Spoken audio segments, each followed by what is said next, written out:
রাজধানীর তেজগাঁও ৭ রাস্তা মোড়ে বুধবার সকাল 10:30টায় শুরু হয় বিভিন্ন জেলা থেকে আসা পলিটেকনিক ইনস্টিটিউট শিক্ষার্থীদের সড়ক অবরোধ কর্মসূচি। ল্যাব সুবিধা বাড়ানো, বেসরকারি পলিটেকনিকে অতিরিক্ত অর্থ আদায় নিয়ন্ত্রণ, ইন্ডাস্ট্রিয়াল অ্যাটাচমেন্টে অর্থ প্রদান সহ ৬ দফা দাবিতে সেখানে তারা অবস্থান নেয়। এতে তৈরি হয় দীর্ঘ যানজট। অফিসগামী মানুষ সহ যাত্রীরা পড়েন ভোগান্তিতে।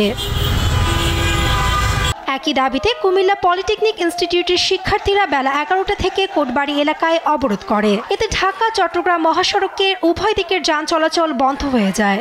উন্নত রাষ্ট্রগুলোতে কারিগরি শিক্ষাকে মূল্যায়ন করে দেশ সমৃদ্ধির দিকে এগিয়ে যায়, সেখানে আমাদের বাংলাদেশে কারিগরি শিক্ষাকে অবমূল্যায়ন করা হচ্ছে।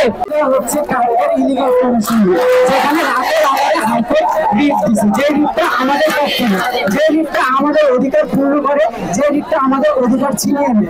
আমাদের জুনিয়র ইন্সট্রাক্টর পদে তারা কিভাবে পদোন্নতি পায়, যাদের টেকনিক্যাল কোনো নলেজ নেই, যাদের কোনো টেকনিক্যাল ধারণা নেই, তারা ইনস্ট্রুমেন্ট সম্পর্কে বোঝে না, তারা বোঝে না কিভাবে একটা ইঞ্জিনিয়ারিং প্রসিডিউর সম্পন্ন করতে হয়। ঝিনাইদহে সকাল 9:30টায় পৌর বাস স্ট্যান্ডে আন্দোলনের নামে সরকারি ও বেসরকারি পলিটেকনিকের শিক্ষার্থীরা। এতে পুরো শহরে যানজট তৈরি হয়। পুলিশ ও সেনাবাহিনীর হস্তক্ষেপে 2 ঘন্টা পর পরিস্থিতি স্বাভাবিক হয়।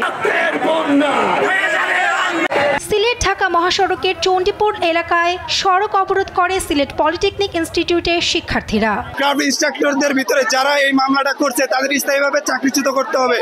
এরা 2021 সালের এক কালো রাতে অনৈতিকভাবে এরা মানে ক্রাফট ইনস্ট্রাক্টর হিসেবে চলে আসছিল। আরো 6টা দাবি রয়েছে, এগুলো মারার আগ পর্যন্ত আমরা এই রাজপথ ছাড়ছি না।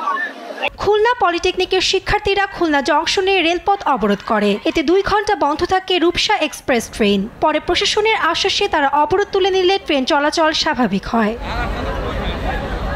এছাড়া চট্টগ্রাম, চাঁপাইনবাবগঞ্জ, দিনাজপুর, পাবনা সহ বিভিন্ন জেলায় 6 দফা দাবিতে অবরোধ কর্মসূচি পালন করে পলিটেকনিক ইনস্টিটিউটের শিক্ষার্থীরা।